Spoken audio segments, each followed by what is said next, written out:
नमस्कार। अब तक हमने अलग अलग साइक्लोएल्केन्स जैसे कि साइक्लोप्रोपेन, साइक्लोब्यूटेन, साइक्लोपेंटेन को देखा है और हमने अध्ययन किया कि उनके कन्फर्मेशन कैसे हैं। आज हम साइक्लोहेक्सेन पर एक विस्तृत अध्ययन करने जा रहे हैं और आप देखेंगे कि साइक्लोहेक्सेन में विशेष रूप से कन्फर्मेशन अणु की प्रतिक्रिया को प्रभावित करती है और इसकी एक अहम भूमिका है। इसलिए हम अब साइक्लोहेक्सेन्स पर एक विस्तृत नज़र रखने जा रहे हैं। तो यह साइक्लोहेक्सेन का एक मॉडल है और अगर मैं इस अणु को एक प्लेन में बनाना चाहता हूं, जैसे कि सभी कार्बन एक प्लेन में हों, तो बहुत अधिक स्ट्रेन होता है क्योंकि अब मेरे पास 6 जोड़े CH एक्लिप्सिंग इंटरेक्शन है। जैसा कि आप देख सकते हैं, अगर मैं इन सभी कार्बन को एक प्लेन में लाना शुरू करता हूं, तो बॉन्ड एंगल 109 डिग्री से अधिक है। यह 120 डिग्री के करीब जाता है और जो बहुत अनुकूल नहीं है। तो साइक्लोहेक्सेन उस स्थिरता को प्राप्त करने के लिए कई अलग अलग कन्फर्मेशंस को अपनाते हैं। तो साइक्लोहेक्सेन की सबसे स्थिर रचना में से एक वास्तव में चेयर कन्फर्मेशन है। तो यह साइक्लोहेक्सेन चेयर में से एक है और आप सोच सकते हैं एक व्यक्ति इस कार्बन पर अपना सिर और पैर इस कार्बन पर रखकर यहाँ ऐसे बैठा है। तो मैं इसे बनाने जा रहा हूँ। एक रचना में साइक्लोहेक्सेन्स को आमतौर पर इस तरह बनाया जाता है जैसे वे एक चेयर के रूप में हैं। तो यह साइक्लोहेक्सेन की एक चेयर का प्रतिनिधित्व है और आप कल्पना कर सकते हैं कि एक व्यक्ति अपने सिर के साथ इस तरह से बैठा है और पैर अन्य कार्बन पर रखे हैं।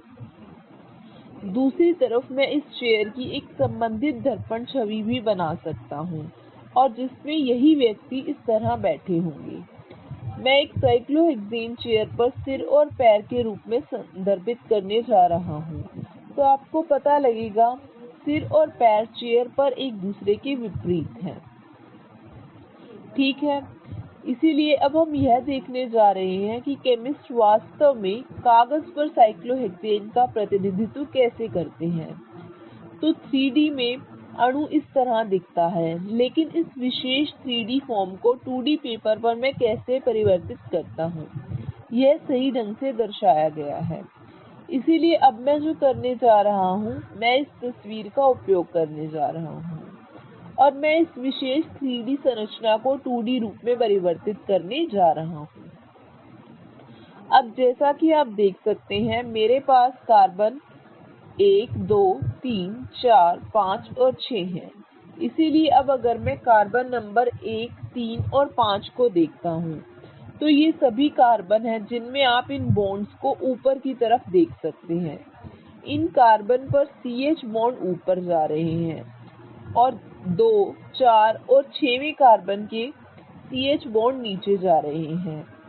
यदि आप यहाँ गुलाबी बॉन्ड को देखते हैं, तो इन गुलाबी बॉन्ड्स को एक्सियल बॉन्ड कहा जाता है क्योंकि वे लंबवत रूप से ऊपर और नीचे जा रहे हैं। इसीलिए मैं इस कुर्सी को बनाने जा रहा हूँ। तो मेरे पास 1, 2, 3, 4, 5 और 6 कार्बन हैं और कार्बन नंबर 1 पर जैसे आप देख सकते हैं, वर्टिकल CH बॉन्ड ऊपर जाता है। कार्बन नंबर 2 पर यह नीचे जाता है, 3 पर फिर से ऊपर, फिर नीचे, फिर ऊपर और फिर नीचे, इस तरह से यह चलता रहता है। तो जैसा कि आप इन वर्टिकल बॉन्ड्स को देख सकते हैं जो एक्सियल बॉन्ड्स हैं, वे सभी कार्बन पर ऊपर और नीचे के रूप में बारी बारी से हैं। यदि आप कार्बन 1 पर बॉन्ड को देखते हैं, तो यह एक्सियल ऊपर जा रहा है। यहाँ दूसरा बॉन्ड जो विशेष रूप से हरा है, वह इक्विटोरियल बॉन्ड है।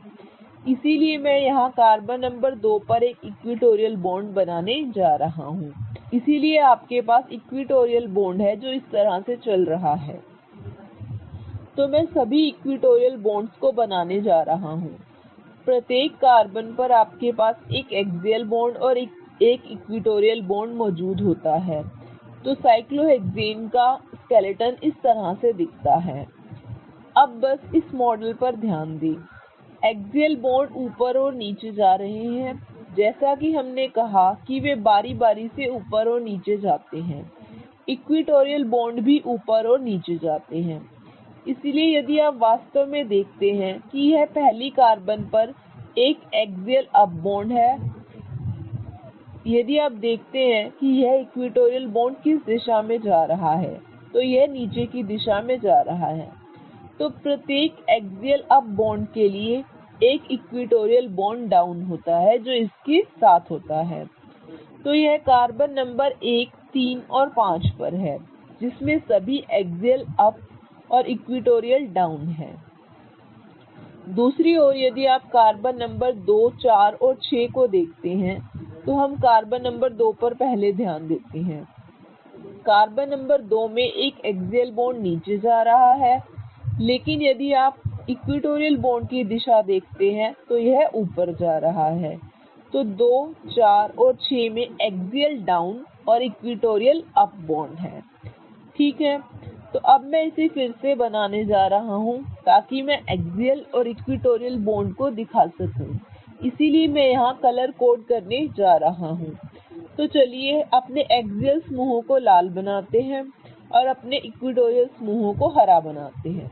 तो जैसा कि आप देख सकते हैं कि हर कार्बन में एक अप बॉन्ड और एक डाउन बॉन्ड होता है और यह इक्विटोरियल या एक्सियल हो सकता है, लेकिन इसमें इक्विटोरियल अप एक्सियल डाउन या इसके विपरीत एक्सियल अप इक्विटोरियल डाउन होता है। तो जैसा कि आप देख सकते हैं, उसी तरह जैसे कि एक्सियल बॉन्ड ऊपर या नीचे जा रहे हैं, इक्विटोरियल बॉन्ड भी ऊपर और नीचे जा सकते हैं। एक बात जो मैं यहाँ बताना चाहता हूँ वह यह है कि प्रत्येक कार्बन पर एक बॉन्ड ऊपर जा रहा है और एक बॉन्ड नीचे जा रहा है। यही वह चीज़ है जिसे हम याद रखना चाहते हैं। तो अब क्यों साइक्लोहेक्सेन चेयर्स इतनी स्थिर हैं कि साइक्लोहेक्सेन की सबसे स्थिर रचना में से एक बन जाती हैं? तो आपको स्थिरता दिखाने के लिए सबसे पहले हमें साइक्लोहेक्सेन चेयर में बॉन्ड एंगल को समझने की आवश्यकता है, जो 109.5 डिग्री के करीब है। तो इसमें बहुत कम एंगल स्ट्रेन शामिल है। दूसरे प्रकार का स्ट्रेन जो हमने देखा था वह था टॉर्सनल स्ट्रेन। तो अब यह दिखाने के लिए कि इसमें न्यूनतम टॉर्सनल स्ट्रेन शामिल है, आइए हम इस दूसरी तस्वीर को देखते हैं। इसलिए यह कल्पना करने के लिए आप इस तरह की विशेष छवि को देखें, जैसे कि ये 4 कार्बन एक तरह से दिखाई देते हैं, जैसे वो एक दूसरे के साथ सिंक हैं। इसीलिए यदि आप इसे इस कोण से देखना चाहते हैं तो यह इस तरह दिख रहा है।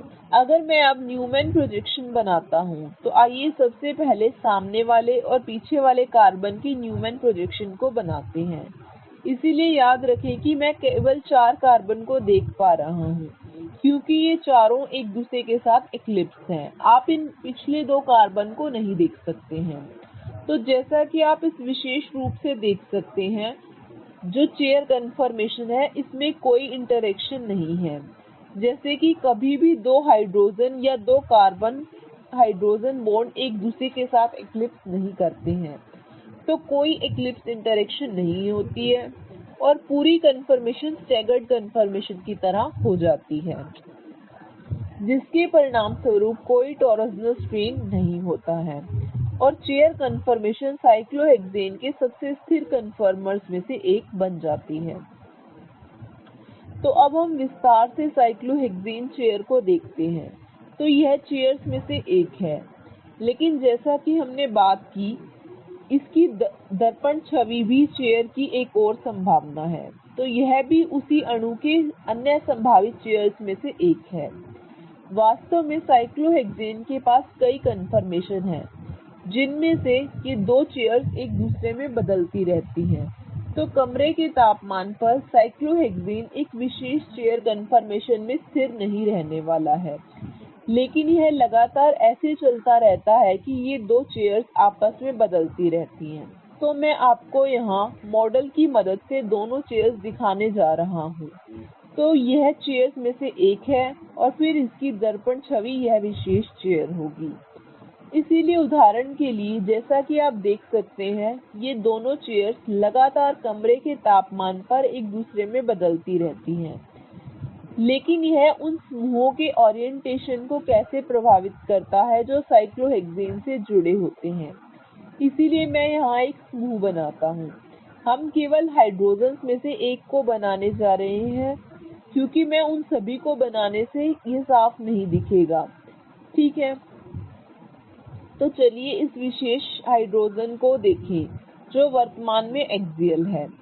तो यह हाइड्रोजन विशेष रूप से यहाँ है जो पीला है, तो हम इसके बारे में बात कर रहे हैं। अब क्या होता है, क्योंकि यह चेयर आपस में बदलती है, तो इस चेयर का सिर पैर बन जाएगा और पैर चेयर का सिर बन जाएगा। इसलिए यदि आप इन दो आरेखों को याद करते हैं तो यहाँ यह विशेष सिर इस विशेष चेयर का पैर बन गया है। ठीक है, तो यदि आप इस आरेख को विशेष रूप से याद करते हैं तो चेयर की इंटरकन्वर्जन से सिर पैर बन गया है। अब उसी तरह अगर मैं इस चेयर को आपस में जोड़ना चाहता हूँ, जैसा कि आप देख सकते हैं कि मैं इसे मोड़ देता हूँ और सिर को पैर बना देता हूँ, तो यह बॉन्ड पहले एक्सियल अप था, तो यह पहले की स्थिति थी। यह येलो हाइड्रोजन जो है, आप इसे एक्सियल अप कह सकते हैं, लेकिन जैसे जैसे मैं इसे मोड़ता हूँ यह इक्विटोरियल अप हो जाता है। इसीलिए मैं इसे एक्सियल अप लिखने जा रहा हूँ, और जब भी ये दूसरी चेयर पर जाता है तो यह इक्विटोरियल अप हो जाता है। अब हम इसे किसी अन्य स्थान पर रखने का प्रयास करते हैं, इसीलिए मैं इसे इक्विटोरियल पर रखने जा रहा हूँ, तो हम इसे यहाँ डालते हैं। तो अब हम इस विशेष स्थिति पर नजर डालते हैं। यदि यह चेयर आपस में जुड़ती है तो यह ऊपर जाने वाला है और यह नीचे जा रहा है, जिसके परिणामस्वरूप वह बॉन्ड जो इक्विटोरियल था वो चेयर फ्लिप होने पर एक्सियल हो जाएगा। इसलिए जैसा कि आप कल्पना कर सकते हैं, जब चेयर इंटरकन्वर्ट होती हैं तो एक्सियल समूह इक्विटोरियल बन जाते हैं और इक्विटोरियल समूह एक्सियल बन जाते हैं। लेकिन यदि आप देखें तो एक्सियल अप अभी भी इक्विटोरियल अप है और एक्सियल डाउन इक्विटोरियल डाउन में बदलता है। अक्षीय ऊपर अभी भी ऊपर की तरफ ही है, तो चेयर कन्वर्ट होने पर भी अप ऊपर की तरफ और डाउन नीचे की तरफ ही रहता है, सिर्फ इक्विटोरियल और एक्सियल आपस में बदल जाते हैं। नोट करने के लिए अच्छी चीज़ों में से एक, यहाँ मेरे पास एक प्रकार की कुर्सी है और आप इस तरह बैठे व्यक्ति की कल्पना कर सकते हैं। नोटिस करने के लिए अच्छी चीज़ों में से एक यह है कि कुर्सी आपस में जुड़ी हुई हैं। 4 कार्बन जो कुर्सी की सीट है, तो 1, 2, 3 और 4, ये 4 कार्बन अपनी जगह बदलने नहीं जा रहे हैं। इसीलिए उदाहरण के लिए जब चेयर इंटरकन्वर्ट होती है तो यह ऊपर का कार्बन पैर की तरफ चला जाता है और नीचे का कार्बन ऊपर सिर की तरफ आ जाएगा। इसीलिए इंटरकन्वर्जन के बाद चेयर ऐसे दिखेगी। पहले यह इस तरह से थी और अब इंटरकन्वर्जन के बाद यह इस तरह से हो जाएगी। तो इसके परिणाम स्वरूप कुर्सी की मध्य सीट चेयर के 4 कार्बन वास्तव में अपनी स्थिति नहीं बदलते हैं। ठीक है, जब मैं कहता हूं कि वे अपनी स्थिति में बदलाव नहीं करते हैं तो समझें, हालांकि उन कार्बन पर लगे समूह अपनी ओरिएंटेशन को बदलने जा रहे हैं। इसीलिए मैं यहाँ कुछ फ्लिप्स को देखने जा रहा हूँ और हम अभ्यास करने जा रहे हैं कि पहले कैसे साइक्लोहेक्सेन को बनाया जाए और फिर हम इनके फ्लिप्स को कैसे बनाएं। लेकिन इससे पहले कि हम आगे बढ़ें, मैं इस बात पर ध्यान केंद्रित करना चाहता हूँ कि यह फ्लिप वास्तव में सिस्टम की ऊर्जा को कैसे प्रभावित करता है। हमारे पास एक साइक्लोहेक्सेन था जो चेयर के रूप में था, और फिर हमने कहा कि यह विपरीत चेयर पर जा रहा है जो उसकी दर्पण छवि है। लेकिन याद रखें कि जब अणु इंटरकन्वर्ट होता है तो यह बीच में कई कन्फर्मेशन से गुजरने वाला है, और यदि आप वास्तव में देखते हैं, अगर मैं एक चेयर से शुरू करता हूं तो मैं सीधे दूसरी चेयर हासिल नहीं कर सकता हूं, मुझे बीच बीच में 1-2 कन्फर्मेशन करने पड़ेंगे। इसीलिए पहले मैं हाफ चेयर के नाम से शुरू करने जा रहा हूं। तो यह हाफ चेयर के प्रतिनिधित्व का एक प्रकार है। अब हाफ चेयर साइक्लोहेक्सेन के सबसे अस्थिर कन्फर्मेशन में से एक है। हाफ चेयर में जैसा कि आप देख सकते हैं बहुत अधिक टॉर्सनल स्ट्रेन है। CH एक्लिप्सिंग इंटरेक्शन से बहुत अधिक टॉर्सनल स्ट्रेन होता है। इसीलिए जैसे कि मैं एक चेयर से शुरू करता हूं, मुझे पहले इस हाफ चेयर से गुजरना पड़ता है।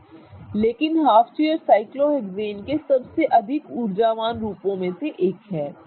तो अणु इस हाफ चेयर के रूप में स्थिर नहीं है और वास्तव में यह खुद को बदलने या मोड़ने की कोशिश करेगा। तो यह कुछ ऐसा दिखेगा। यह इस तरह मुड़ने की कोशिश करेगा कि एक्लिप्सिंग इंटरेक्शन ना हो। इस विशेष रूप को ट्विस्ट बोट फॉर्म कहा जाता है। ठीक है, तो ट्विस्ट बोट भी अस्थिर है। यह अभी भी सबसे स्थिर रूप में नहीं है, तो यह ट्विस्ट बोट फॉर्म है। यह अभी भी सबसे अधिक स्थिर रूप नहीं है, लेकिन यह हाफ चेयर की तुलना में थोड़ा अधिक स्थिर है, जिसमें हमारे पास CH एक्लिप्सिंग के 5 जोड़े हैं। इस इंटरकन्वर्जन को आगे और बदलने के लिए याद रखें कि पैर को सिर बनाना है और सिर को पैर बनाना है। इसीलिए अब हमने पैर को यहाँ से ऊपर की ओर ले जाना है ताकि अगली कुर्सी का सिर बन जाए। लेकिन इस बीच आप जो हासिल करते हैं उसे देखें। इसे विशेष रूप से बोट कन्फर्मेशन कहा जाता है। ठीक है, हमने चेयर से शुरू किया, फिर हम हाफ चेयर पर गए, इसके बाद हमने एक ट्विस्ट बोट कन्फर्मेशन को देखा, जिसके बाद अणु बोट कन्फर्मेशन को प्राप्त करता है। अब बोट कन्फर्मेशन भी साइक्लोहेक्सेन की अस्थिर कन्फर्मेशंस में से एक है। जैसा कि आप कल्पना कर सकते हैं कि बोट कन्फर्मेशन में आपके पास इन CH समूहों के बीच एक्लिप्सिंग इंटरेक्शन है। यहाँ एक जोड़ी है, यहाँ एक और जोड़ी है। तो आपके पास CH एक्लिप्सिंग के 2 जोड़े हैं, लेकिन आपके पास इन फ्लैगपोल के कारण भी कुछ है। तो आप कल्पना कर सकते हैं कि एक नाव पर अगर कोई व्यक्ति इस तरह से बैठा है, जैसे कि आप बोतल में कुछ इस तरह से जानते हैं, लेकिन जैसा कि आप कल्पना कर सकते हैं इस विशेष नाव में यहाँ एक फ्लैगपोल है जो एक दूसरे के करीब आने वाले हैं। उदाहरण के लिए ये हाइड्रोजन एक दूसरे के करीब आने वाले हैं और वो एक दूसरे को रिपेल करेंगे। तो बहुत अधिक स्टेरिक स्ट्रेन है, विशेष रूप से अगर समूह हाइड्रोजन के अलावा कुछ और है। तो हाइड्रोजन वास्तव में छोटे आकार के होते हैं, लेकिन अगर आप आगे बढ़ते हैं तो मिथाइल, इथाइल जैसे अन्य समूह अगर इस कार्बन पर मौजूद हों, तो वे वास्तव में इस छोटे से स्थान में खुद को आसानी से समायोजित नहीं कर पाएंगे। तो क्या होता है कि बोट कन्फर्मेशन में आपके पास बहुत अधिक स्टेरिक स्ट्रेन होता है, जिसके परिणाम स्वरूप यह सबसे स्थिर कन्फर्मर नहीं होती है और ऊर्जा ऊपर जाती है। फिर इस तरह की प्रतिकूल स्थिति से बचने के लिए अणु ट्विस्ट बोट कन्फर्मेशन से गुजरता है, फिर यह दूसरी दिशा में हाफ चेयर से गुजरता है और फिर आपके पास दूसरी दिशा में चेयर का गठन होता है। तो अब हमने एक चेयर को दूसरी में इंटरकन्वर्ट किया है और उन सभी कन्फर्मेशन को दिखाया है जो बीच में बनती हैं। इसीलिए मेरे पास यहाँ एक ग्राफ है जो chair, half chair, twist boat वगैरह से होकर जाता है और यह आपको इन कन्फर्मर्स की ऊर्जा भी दिखाता है। तो हम मानते हैं कि चेयर साइक्लोहेक्सेन का सबसे कम ऊर्जा वाला कन्फर्मेशन है और हम शुरू करते हैं। और जैसा कि मैंने कहा था, हाफ चेयर टॉर्सनल स्ट्रेन की वजह से चेयर कन्फर्मेशन से ऊर्जा में लगभग 12.1 किलो कैलोरीज प्रति मोल अधिक होती है। ट्विस्ट बोट लगभग 5.3 किलो कैलोरीज अधिक हो जाती हैं इन फ्लैगपोल इंटरेक्शन के कारण। दूसरी ओर बोट, जैसा कि आप तुलना कर सकते हैं, चेयर की तुलना में 6.8 किलो कैलोरी अधिक अस्थिर हो जाती हैं। इसीलिए अगर मैं एक चेयर को दूसरी में कन्वर्ट करता हूं तो अणु इस पूरे चक्र से गुजरता है और अणु की ऊर्जा बदलती रहती है क्योंकि यह एक कन्फर्मेशन से दूसरे में जाती है। अगर मैं आपसे एक सवाल पूछूं कि कमरे के तापमान पर क्या हो रहा है, क्या अणु एक चेयर के रूप में है, एक बोट के रूप में, या वह अणु घूम रहा है, तो इसका सही जवाब यह है कि वह उसके तापमान पर निर्भर करता है कि क्या होने वाला है। इसीलिए कमरे के तापमान पर अणु लगातार इस तरह आगे बढ़ रहा है कि हम वास्तव में एक चेयर से दूसरी चेयर पर जा रहे हैं। इनमें से प्रत्येक कार्बन चेयर का हेड कार्बन बनने के लिए अपनी बारी ले रहा है। इसका पता लगाने के लिए केमिस्ट ने NMR स्पेक्ट्रोस्कोपी का उपयोग किया है, जो कि न्यूक्लियर मैग्नेटिक रेजोनेंस स्पेक्ट्रोस्कोपी है। और NMR आपको यह निर्धारित करने में मदद करता है कि क्या किसी विशेष परमाणु के विभिन्न प्रकार हैं। इसीलिए उदाहरण के लिए हाइड्रोजन NMR में वे आपको बताने जा रहे हैं कि क्या आपके पास अणु में विभिन्न प्रकार के हाइड्रोजन्स हैं।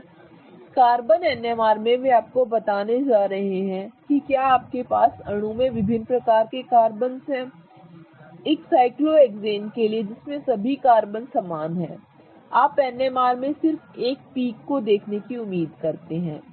वास्तव में आप देखते हैं कि सभी कार्बन आपको एक पीक देते हैं।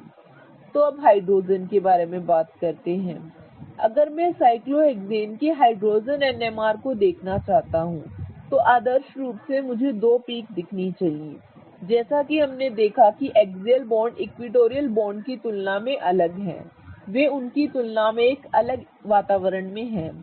लेकिन अगर आप वास्तव में कमरे के तापमान पर साइक्लोहेक्सेन का NMR या हाइड्रोजन NMR करते हैं, तो आपको लगभग 1.4 ppm पर एक ही पीक दिखाई देती है, जिसका अर्थ यह है कि ये सभी हाइड्रोजन मुझे सिर्फ एक ही सिग्नल दे रहे हैं। तो ऐसा क्यों है? ऐसा इसलिए है क्योंकि अणु लगातार एक दूसरे के बीच परिवर्तित हो रहे हैं और आपके पास स्पष्ट रूप से एक विशेष हाइड्रोजन को दूसरे से अलग करने का कोई तरीका नहीं है। तो यह ऐसा है कि जैसे कि आप बहुत तेजी से घूम रहे हैं और आप उसी समय में एक फोटो खींचने की कोशिश कर रहे हैं और शटर की गति वास्तव में बहुत कम है, तो कैमरा एक विशेष मुद्रा को दूसरे से अलग नहीं कर पाएगा और आपको एक बहुत ही धुंधली तस्वीर मिलेगी। इसीलिए कमरे के तापमान पर यह NMR कैमरा इन विशेष साइक्लोहेक्सेन कन्फर्मेशन के चित्रों को क्लिक करने के लिए पर्याप्त सटीक नहीं है। लेकिन अगर मैं तापमान कम कर दूं, मैं इस अणु की ऊर्जा को कम कर दूं। याद रखें, अणु को इन सभी ऊर्जावान कन्फर्मेशन से होकर गुजरना होता है, जैसा कि हमने इस विशेष ग्राफ में देखा है। अगर मैं इस ऊर्जा को निकाल लूं जो उसे हाफ चेयर से बोट और फिर दूसरी चेयर तक जाने के लिए चाहिए होती है, तो मैं इस विशेष अणु को एक चेयर के रूप में लॉक करने में सक्षम हो सकता हूं।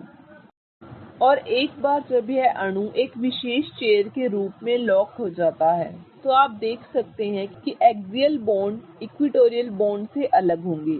तो वास्तव में साइक्लोहेक्सेन एक तापमान निर्भर NMR को दर्शाता है, जिसका अर्थ यह है कि यह तापमान पर निर्भर करता है। यदि मैं तापमान को कम करता हूं, तो मुझे इस विशेष साइक्लोहेक्सेन में दो प्रकार के हाइड्रोजन दिखते हैं, जो वास्तव में एक्सियल और इक्विटोरियल हैं। तो अब हम साइक्लोहेक्सेन को ठीक से बनाने और साइक्लोहेक्सेन पर समूहों को असाइन करने जा रहे हैं, जैसे कि वे 2D संरचना का सही प्रतिनिधित्व करते हैं। इसलिए पहले मैं आपको एक ट्यूटोरियल देने जा रहा हूं कि साइक्लोहेक्सेन चेयर को कैसे बनाया जाए, ठीक है? तो पहले हम दो समानांतर रेखाएं बनाने जा रहे हैं, जैसे कि वे एक दूसरे से थोड़ी दूरी पर हैं, और फिर मैं इन लाइन को एक साथ मिलाने जा रहा हूं एक V से। अब यदि आप वास्तव में इस विशेष साइक्लोहेक्सेन पर ध्यान देते हैं, तो आप देखेंगे कि विभिन्न रेखाएं हैं जो एक दूसरे के समानांतर हैं। इसलिए उदाहरण के लिए ये दो रेखाएं एक दूसरे के समानांतर होंगी, तो हमारे पास ये दो रेखाएं एक दूसरे के समानांतर होंगी और फिर ये दो रेखाएं भी एक दूसरे के समानांतर होंगी। तो चेयर कन्फर्मेशन ऐसी दिखनी चाहिए। तो अब साइक्लोहेक्सेन पर समूहों को असाइन करने के लिए एक चीज जो आपको हमेशा याद रखनी है वह यह कि यह चेयर का हेड है। हेड हमेशा ऊपर की तरफ होता है, इसीलिए चेयर के हेड पर एक्सियल समूह हमेशा ऊपर की तरफ जाता है। इसीलिए मैं यहाँ इस विशेष चेयर पर एक एक्सियल अप बनाने जा रहा हूँ। सबसे पहले यह मेरा हेड कार्बन है, इसीलिए मैं इसे एक नंबर देने जा रहा हूँ। अब आदर्श रूप से आपको सभी कार्बन को लेबल करना है। क्योंकि जब आपको 2D संरचना को 3D संरचना में बदलना होगा तो यह लेबल होने से हमें मदद मिलती है कि कौन सा कार्बन कहाँ है।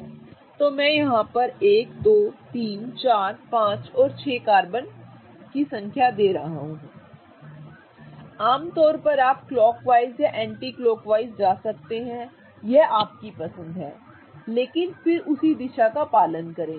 इसलिए यदि मैं एक चेयर पर क्लॉकवाइज शुरू करता हूं तो फिर मैं क्लॉकवाइज ही जाता हूं, दूसरी चेयर पर भी मैं दिशा नहीं बदलता हूं।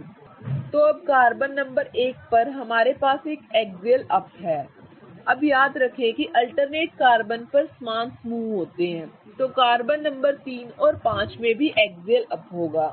कार्बन संख्या 2 4 और 6 में एक्सियल डाउन होगा। तो अब हमने एक्सियल समूह लगा लिए हैं। आप चेयर हेड से शुरू करते हैं जहां हमेशा एक्सियल अप होता है, सभी अल्टरनेट कार्बन पर एक्सियल अप होगा और बाकी में डाउन होगा। अब याद रखें कि हर एक्सियल अप ग्रुप के साथ एक इक्विटोरियल डाउन ग्रुप होता है। तो मेरे पास वास्तव में यहाँ इक्विटोरियल समूह है।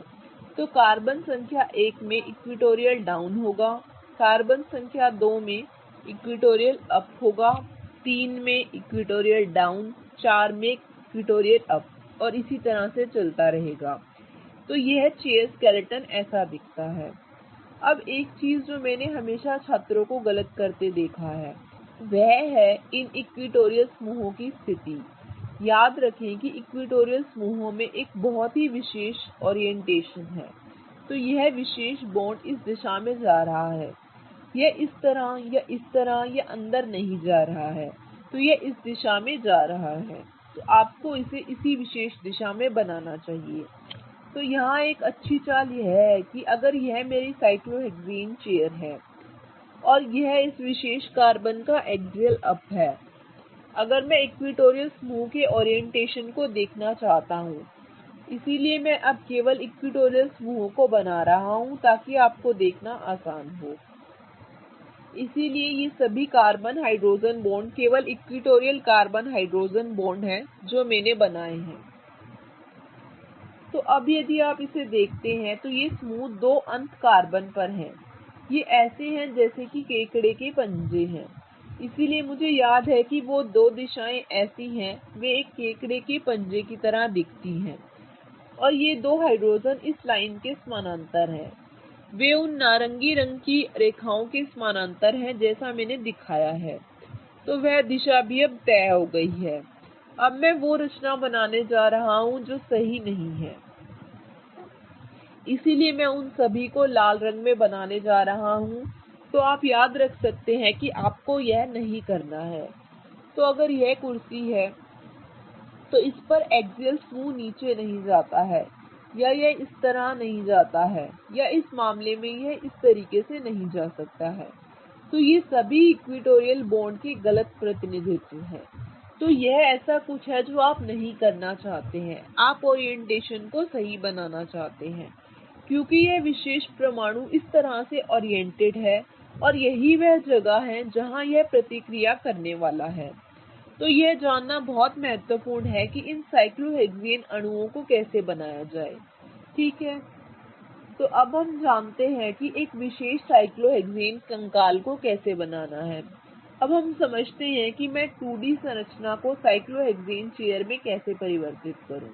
इसीलिए यह करने के लिए मैंने यह कंकाल बनाया है। यहाँ वही कंकाल है, लेकिन जैसा कि आप देख सकते हैं यह थोड़ा अलग है। मैंने यहाँ जो समूह ऊपर जा रहे हैं वे लाल रंग में बनाए हैं और जो समूह नीचे जा रहे हैं वे हरे रंग में बनाए हैं। अब यह याद रखें कि प्रत्येक कार्बन का एक अप समूह और एक डाउन समूह है। यह एक्सियल भी हो सकता है और इक्विटोरियल भी हो सकता है, लेकिन हमें यह समझने की आवश्यकता है कि कौन सा समूह अप है और कौन सा डाउन है। इससे भी महत्वपूर्ण बात यह है कि अगर मैं इस विशेष साइक्लोहेक्सेन चेयर को देखता हूं तो मैं इसे ऊपर से देख रहा हूं। जो मैं देख रहा हूं वह यह है कि कुछ समूह हैं जो मेरी तरफ आ रहे हैं और कुछ समूह मुझसे दूर जा रहे हैं।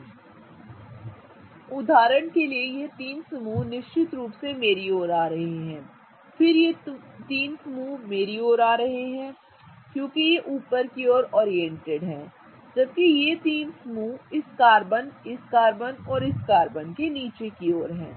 इसलिए यदि मैं किसी विशेष कंकाल को इस तरह देखता हूं, तो मैं देखता हूं कि कुछ समूह आपकी तरफ आते हैं जबकि कुछ समूह आपसे दूर जा रहे हैं।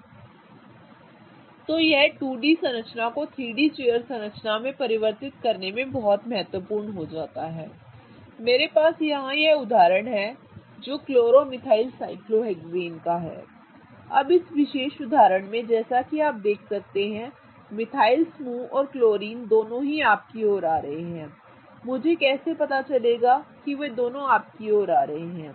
तो यह एक नोटेशन की मदद से है। जब भी कोई वेज बॉन्ड होता है तो इसका मतलब है एक डार्क लाइन जो समूह से जुड़ी होती है, जिसका मतलब है कि समूह आपकी ओर आ रहा है। तो यह मेरी ओर आ रहा है और साथ ही ये दोनों समूह भी मेरी ओर आ रहे हैं। तो अब जब मैं साइक्लोहेक्सेन पर इसे रखना चाहता हूं, तो आइए हम साइक्लोहेक्सेन लेते हैं। जब मैं इन्हें रखने की कोशिश कर रहा हूं तो सबसे पहले याद रखें कि हमें कार्बन को संख्या देनी है, तो यह आसान हो जाता है। इसीलिए मैं 1 2 3 नंबर की शुरुआत करने जा रहा हूं। मैं 2D संरचना पर क्लॉकवाइज जा रहा हूं, तो मैं 3D कुर्सी संरचना पर भी क्लॉकवाइज जाऊंगा। इसीलिए मैंने 1 2 3 कार्बन को संख्या दे दी है। अब इससे कोई फर्क नहीं पड़ता कि आप चेयर पर कहां से शुरू करते हैं। मैं आमतौर पर चेयर हेड से शुरू करना पसंद करता हूं क्योंकि यह याद रखना सबसे आसान है, लेकिन आप कहीं से भी शुरू कर सकते हैं क्योंकि कमरे के तापमान पर हेड तय नहीं होता है। यह इस तरह से घूमता रहता है और चेयर आपस में बदलती रहती है। तो हम हेड से शुरू करने जा रहे हैं और इसे कार्बन नंबर 1 के रूप में नाम देते हैं। अब कार्बन नंबर 1 पर इस हेड कार्बन पर यहाँ जो समूह आपकी ओर आ रहा है वह वास्तव में एक्सियल अप है। अप ग्रुप आपकी ओर आ रहा है, डाउन ग्रुप आपसे दूर जा रहा है और मिथाइल को इस तरह से एक्सियल होना है। कार्बन नंबर 3 पर जो समूह आपकी ओर आ रहा है वह क्लोरीन है और जो समूह यहाँ आपकी ओर आ रहा है वह एक्सियल है। तो फिर से यह एक्सियल अप समूह होना चाहिए। तो यह शायद इस विशेष 2D फॉर्म का सही प्रतिनिधित्व है। मैं एक और उदाहरण लेने जा रहा हूं ताकि आपको स्पष्ट हो जाए। इसलिए अब मैं साइक्लोहेक्सेन अणु पर 3 समूह रखने जा रहा हूं। तो अब इस विशेष को बनाने के लिए एक और समूह रखें एक अलग नाम का। तो यह ठीक हो जाता है। तो अब मैं फिर से चेयर बनाने जा रहा हूं और उससे फिर से पहले अपने कार्बन पर संख्या दूंगा। आप किसी भी कार्बन से शुरू कर सकते हैं। मिथाइल आपकी ओर आ रहा है, क्लोरीन आपकी ओर आ रहा है, लेकिन ब्रोमीन आपसे दूर जा रहा है। इसीलिए जब भी कोई डैश होता है तो मतलब परमाणु आपसे दूर जा रहा है। इसीलिए इस मामले में मिथाइल ऊपर जाता है, जैसे कि हमने पिछले उदाहरण में कहा था। जो समूह विशेष रूप से हेड कार्बन पर आपकी ओर आता है वह एक्सियल अप समूह है। दूसरे कार्बन पर हालांकि जो समूह आपकी ओर आता है वह इक्विटोरियल समूह है। तो दूसरे कार्बन पर मैं एक क्लोरीन इक्विटोरियल अप समूह बनाने जा रहा हूँ। तीसरे कार्बन पर जो समूह आपसे दूर जाता है वह कार्बन 1 2 है और मैं कार्बन नंबर 3 पर हूँ। जो समूह मेरी ओर आता है वह एक्सियल अप है, जो मुझसे दूर जाता है वह इक्विटोरियल डाउन है। तो ब्रोमीन मुझसे दूर जा रहा है, इसीलिए मुझे इसे इक्विटोरियल डाउन बनाना है और यह इस तरह से दिखाई देगा। इसीलिए जैसा कि आप देख सकते हैं, मैंने एक 2D संरचना को 3D कुर्सी संरचना में परिवर्तित करते समय ध्यान नहीं दिया कि क्या यह इक्विटोरियल या एक्सियल है, बल्कि सिर्फ मैंने ये सोचा कि क्या यह मेरी तरफ आ रहा है या मुझसे दूर जा रहा है। यदि मेरी तरफ आ रहा है तो इसका अर्थ है कि यह अप होगा, अगर यह मुझसे दूर जा रहा है तो यह डाउन होगा।